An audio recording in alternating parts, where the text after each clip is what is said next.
Hey, this is Dr. Amanda with StraightSmile Solutions, StraightSmileSolutions.com, and today I'm going to show you how to take off braces. And I've hesitated putting on this video, actually, since I started making videos many years ago, just because I didn't want this to turn into like a thing where people learn to take their own braces off at home instead of going to the dentist or the orthodontist. So I'm going to make this and I'm going to talk in dental terms at high level. So hopefully crossing fingers, if I make this video this is only for dentists who maybe if you're a general dentist and you have a patient in the chair, it's an emergency, or like there isn't an orthodontist nearby and you need to take the braces off so you can do a filling or a restoration. Or sometimes patients just have braces on forever and they get kind of held hostage with their braces, which really makes me sad. Personally, I think that's illegal to do. In my opinion, I never, ever did that, just because I think it's wrong. I think it's morally wrong. I mean, if a patient didn't pay for their braces, especially if it's a kid, why would you hold them hostage by leaving braces on and something that could be doing damage? But that's a whole nother diatribe. So I want to teach general dentists so that they can be empowered to take braces off on their patients. Now, first step always is going to be to get a discontinuance form signed. Now I have discontinuous forms on my website. This is key. If you legally should not be taking off somebody's braces in your office, someone else's work. It's like you're messing up someone else's work and you could be affecting a contract. So if you go and take them off, you might be liable and you may need to pay for new braces for this patient. So you absolutely should not touch anyone's braces unless, first of all, you know the story behind them. Try to get a hold of the orthodontist first who put them on. Now, if the patient doesn't give you the name or is unable, so a lot of times, people put braces on and they disappear, like it happens legitimately. So you give it a shot, you get the doctor's name, you try to find out what's going on, you try to talk to them doctor to doctor. If you can get a hold of the person, you let them know you're gonna be discontinuing treatment, as a courtesy. For hygiene or patient requests or whatever, just letting them know. And then you have the patient sign the braces removal. It's different than a form that you sign when you are done with ortho treatment and it's completed. It's a discontinuance, as in treatment has been interrupted. Patient has chosen to have them removed for the following reasons. Like you can say hygiene, perio, decay, patient's choice, whatever. You need to have that signed because otherwise patient could come back to you later and say, this doctor took my braces off without my request. I want free braces again. And you will, as a dentist, you'll be buying new braces. You'll either be putting them on yourself and doing the case over again at no cost, or you'll be paying potentially the dentist back, so the orthodontist back. So this is why I think it's critical that you don't just rush in and try to be the hero and take the braces off because, this is somebody's work that you're interrupting, which might be just, right? Okay, so anyways, so as soon as you get that signed, the next thing you need to take a look at, and if you don't know how to do this, maybe this is something we should talk about, but if you're taking off braces, you may need to be delivering retainers. Now, obviously, in the case of this patient, this fake patient here, no reason to deliver retainers. Well, I don't know, like let's think about where the patient was, what's been done, because teeth are gonna go back to their original spot slowly. So is taking off braces going to make things worse or better? Should we retain? Maybe not in this situation, but yes, maybe in this situation, Patient can waive the right to retainers, but you need to put in writing that they understand that their teeth may move and you're not responsible for any movement or any health conditions that may occur with the movement, right? So what would I charge for removing braces on a patient? So again, it depends on what's going on.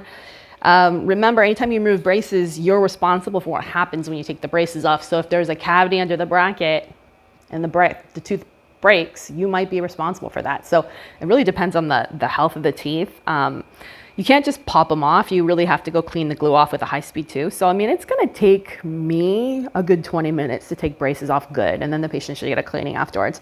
So 20 minutes of doctor time. I know in some states, the assistant can pop them off and clean the super gingival glue off, and the doctor needs to clean the subgingival glue off and do the polishing. But I generally charge, I would say at least $300 or $400 for a case just for removal only, at least. And then if they want retainers too. Depends on if they want same day or they want to send out. It's going to be going up from there. Yeah, that's pretty much it. Okay, so let's go over the armamentarium for taking off braces. There's a bunch of different ones. This is some of my favorites. So you just need to find what works for you. This is just your standard anterior bracket removal plier.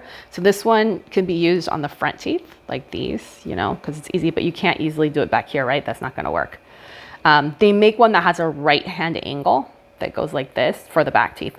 Personally, my favorite is just the old pin cutter or the ligature cutter. It will totally dull your ligature cutter if you do it. So just FYI, and it's not gonna work for cutting ligatures anymore, but it's really easy. So I like these two. And then this is the adhesive removal to get the glue off. You kind of scrape. I have some other videos about that. We'll show you how to do that today. They make one that has a little claw or a little hook. That one's great too, to get the, you know, the big chunks of glue off. And then you'll use like a high speed, like a white stone to smooth it up. And then maybe a series of greenies and brownies to clean them up after that. Garrison makes a really great, they make some rally cups. Those are really great. And rally points, discs, those are really great. They're kit for taking off braces, but you know, ultimately just use what you have in your office. It should be fine. You should have pretty much everything you need. So let's go ahead and get started.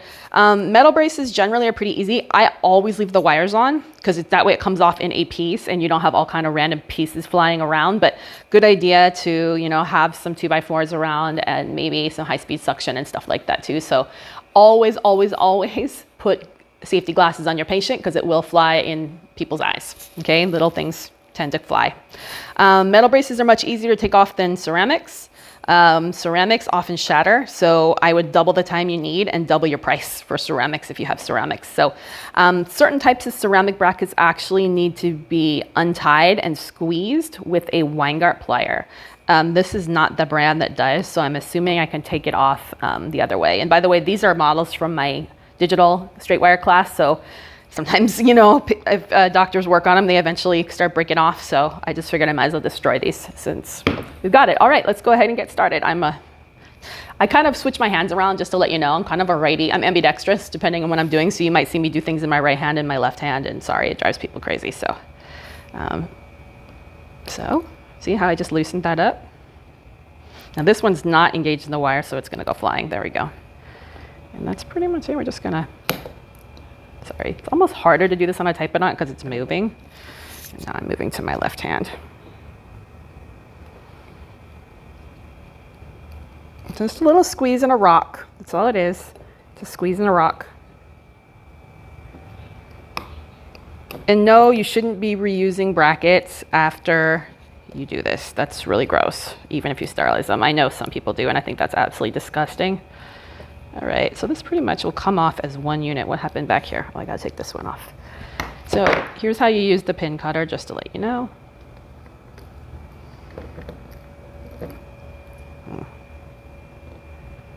Kind of looking through the lens of my, see? It's so satisfying, as my daughter would say, all in one nice piece. And then you gotta go with your adhesive remover and just take off the big chunks. These are TADs, by the way, you guys, fake TADs. So obviously I can't yank those out of, the oral surgeon needs to take those out. But you just go like this.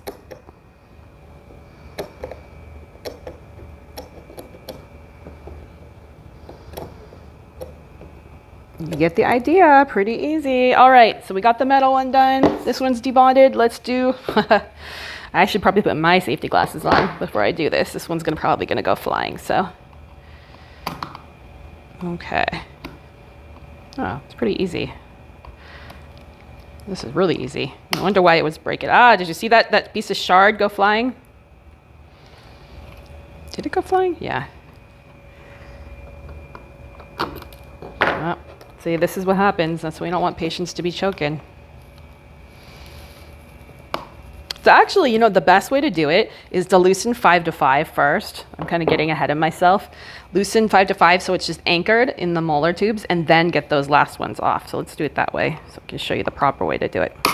Oh, this is ceramic. Did you see those shards? That would be so bad. Oh, darn. What a mess. This is getting all over my office.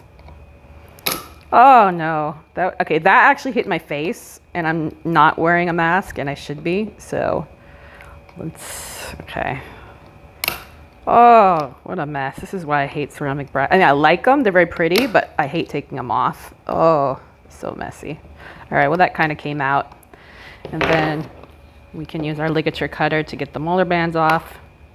That was easy. Okay, so people always ask me, you know, what if I don't have a ligature cutter? What if I don't have, oh, this one is junk. It's like spraying everything everywhere. Truthfully, you can buy this stuff from eBay. Okay, so see the difference on what's left on the teeth. Oopsies, I kind of got this out of focus here. Can you see all that? That's what's left on the teeth from ceramic. There's actually a lot of ceramic still on here. See this one, if it's got porcelain, you're gonna have to get your diamond high speed and just get most of this stuff off. Because it's not, I can try with my adhesive remover, but it's probably not gonna come off very good. Okay, so, all right, that's pretty much it. And then you get this little sucker and try to get the big chunks off the best you can.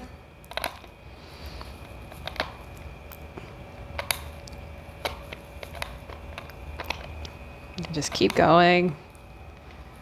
I actually think it's easier on enamel than it is on this plastic Typodont, but you know, you're gonna scrape your way all the way around and then get the white stone. Or if there's still porcelain, get the diamond, and then you can always go to like a 12 fluted carbide, white stone, greenies, brownies, and then polish and done.